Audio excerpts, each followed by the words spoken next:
Have you been told to stretch to change your posture? The truth is, stretching doesn't help posture at all. In fact, in some cases, it actually makes it worse. Let's talk about what actually improves posture. Hi, I'm Alex Effer, founder of Resilient Training Rehab, and I've helped thousands of coaches and clinicians get faster and more consistent results with their clients. So in order to improve posture, it's important to understand one key principle. That is, the joint position is going to impact how the muscles react. So essentially, if I've got this rounded shoulder, let's say, a lot of times people will say, okay, the pec is tight, so we need to stretch the pec in order to bring the shoulder back. Where the reality is we have to understand why this shoulder is rounding forward in the first place.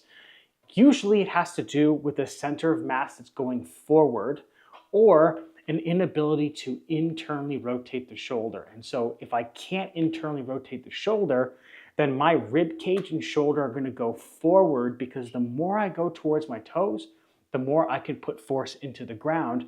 And internal rotation is all about force production. If you think of like a bench press, when I have to push the bar up, that requires me to produce force, which is internal rotation, which is why a lot of people get pinching in the front of their shoulder, because they're throwing the entire rib cage forward in order to produce that movement. So instead of thinking about stretching the pec, we need to be thinking about, okay, why is the shoulder rounding forward in the first place? I'm missing internal rotation and the center of mass is going forward. So in order to alleviate that, we need to shift the center of mass back. So the joint position is going to impact how the muscle is going to react. So instead of stretching, we need to restore that joint position and address the root cause of why that's happening. So the main reasons why postural compensations happen is because my center of mass is going forward and I don't have the ability to express certain range of motion in that joint. The other thing that we have to appreciate, other than the external things, is what's happening inside. So we've got different pressures within our rib cage and our pelvis that can impact movement.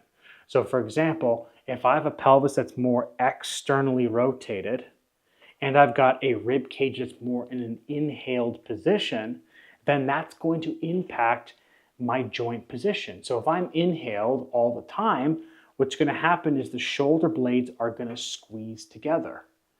That is going to naturally impact my posture and my range of motion at the shoulder as well as at the hip. Whereas if I'm more in an exhaled position, which is there's more increased pressure in the pelvis, then my pelvis is going to internally rotate, my femurs are going to internally rotate, and instead of my shoulder blades being squeezed together, they're going to be slightly apart.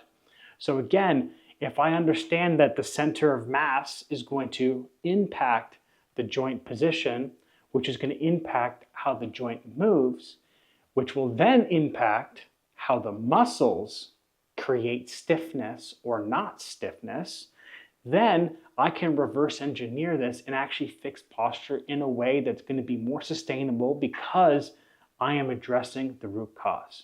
So there's center of mass, joint position, and how that impacts the internal pressure so that I can then put people in positions to, if the shoulder blades are squeezing together and the chest is more open, how do I close the chest to open up the upper back? And how can I interplay this compression and decompression at different sides of the joint to improve posture? So as I mentioned, one of the biggest contributing factors for posture is the center of mass going forward.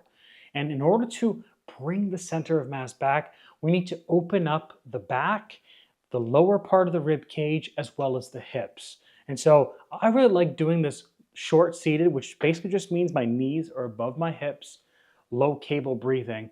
The cables are great because they're going to pull you towards it, so you naturally have to shift back. So it's almost like I'm pulling my shoulder blades apart. But on top of that, I also like to sit on wedges, because if I sit on wedges, that's naturally going to push my pelvis even more forward. So again, I have to push through my feet to shift back against it. So that's going to further open up my hips. So essentially what I'm going to do is I'm going to have my feet hip width apart.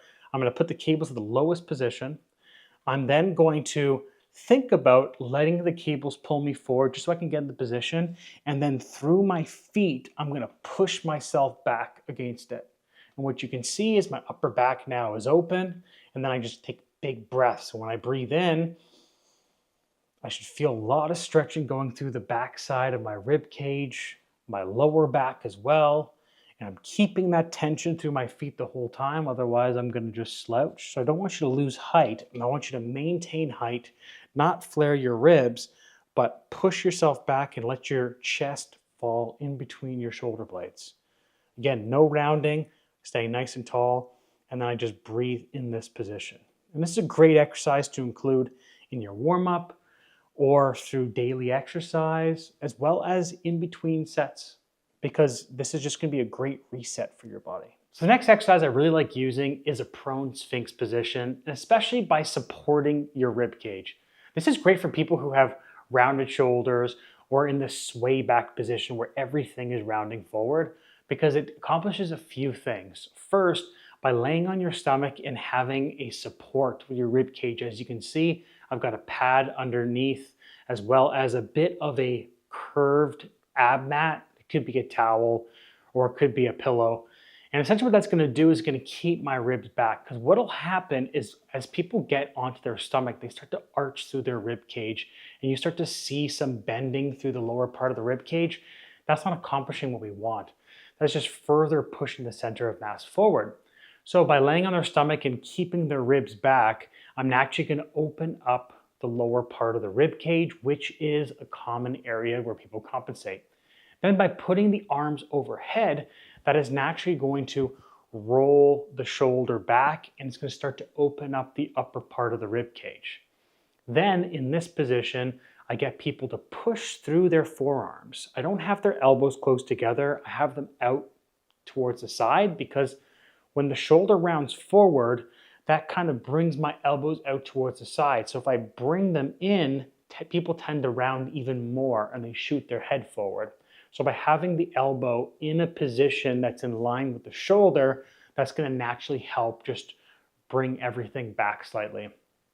Pushing through the forearms and the elbows, I'm going to lift my chest up in between my shoulder blades. Again, I'm not crunching. It's just a gentle push up. And you're going to feel your head go back, and then your eyes are going to look towards your thumbs. And that is going to be important, because if I just crunch, that's going to be very similar to me just further pushing that head forward. Because there's a common principle that if I crunch or I tuck my chin, then I'm going to close my airway. If I close my airway, you can see what happens is my ribs start to flare. And so if I have my chin up a little bit, then I can naturally open up the spaces in the upper part of the chest as well as in the lower part of the rib cage. And this is a great exercise to include in your warm-up, daily practice, and it's something that I include in my posture program, so you can do it 10 minutes a day every day, just so you're reinforcing that ability to not only improve posture, but also reduce tension in specific areas. So all in all, stretching does not fix posture. It may feel good, but it's not actually going to address what's causing those postural limitations. So if you want to understand how to address postural limitations and actually have solutions and exercises to do that, check out my posture program. And also remember that the center of mass is going to dictate how the joint is positioned and then how the muscles are going to react. So if we can address the prior to, not the muscles, but the joint position and center of mass, we're going to restore posture. Thank you so much for watching. If this helped you, don't forget to like, save, and subscribe, and I'll see you next time. If you like this video, check out the Resilient YouTube channel. We've got hundreds of videos just like this. And if you want to stay up to date to the most current videos, hit that subscribe button.